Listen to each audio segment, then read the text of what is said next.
কংগ্রেসের party office পুনরুদ্ধারে অধীর। নওদার আমতলায় দলীয় কার্যালয় প্রাক্তন সাংসদ।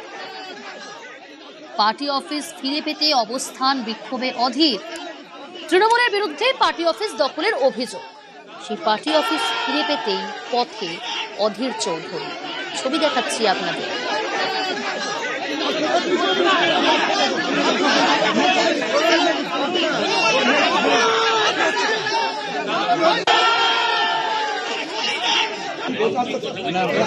আপনি বলছেন আমাদের পজিশনে নাই, তাই তো?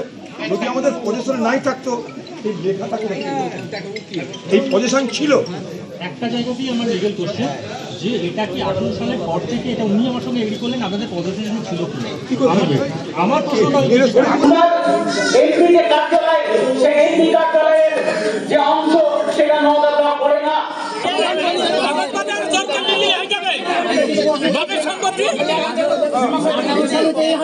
কার্যালয়ের সামনেই অবস্থানে বসলেন কংগ্রেস নেতা অধীর রঞ্জন চৌধুরী।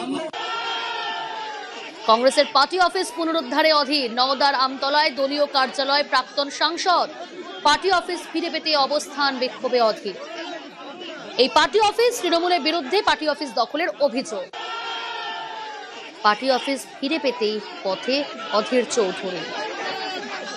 প্রণব রয়েছে আমার সঙ্গে। প্রণব, অধীর রঞ্জন চৌধুরী তিনি অবস্থান বিক্ষোভে বসে পড়লেন, দেখা যাচ্ছে অবস্থানে বসলেন ওই পার্টি অফিসের সামনে। কি দাবি করছেন তিনি? দেখো, দীর্ঘদিন ধরে এই নওদার যে আমতলায় যে পার্টি অফিসটি দীর্ঘদিন এবং কংগ্রেস কর্মীদের কাছেই সেই সমস্ত দলিলপত্র সবই রয়েছে। কিন্তু যখন নওদার বিধায়ক ছিলেন আবু তাহের খান, তারপর তিনি যখন তৃণমূলে যান তখন তিনি এই পার্টি অফিসটির দখল ছাড়েননি। এবার যেহেতু পালা বদল হয়েছে তারপরে কিন্তু কংগ্রেস কর্মীরা সেই পার্টি অফিসকে ফিরে পেতে কিন্তু বদ্ধপরিকর।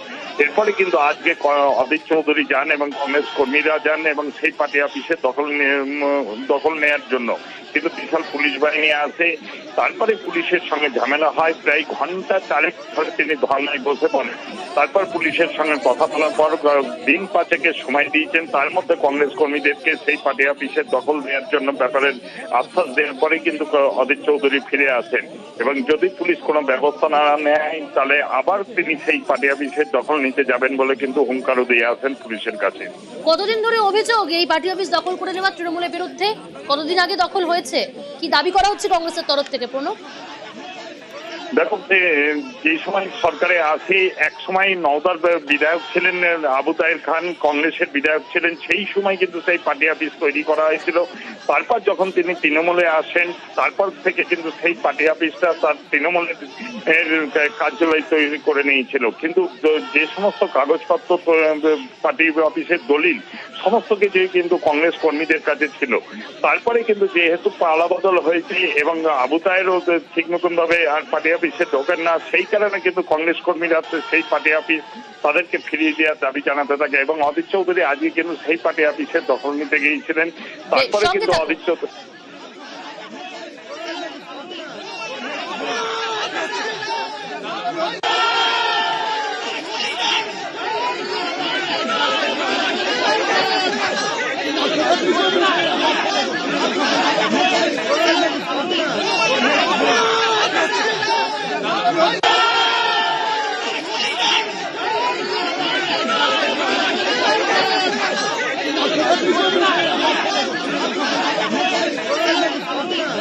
প্রণব রয়েছে আমার সঙ্গে টেলিফোন লাইনে। প্রণব, এরপর কি হলো? শেষমেশ কি হলো?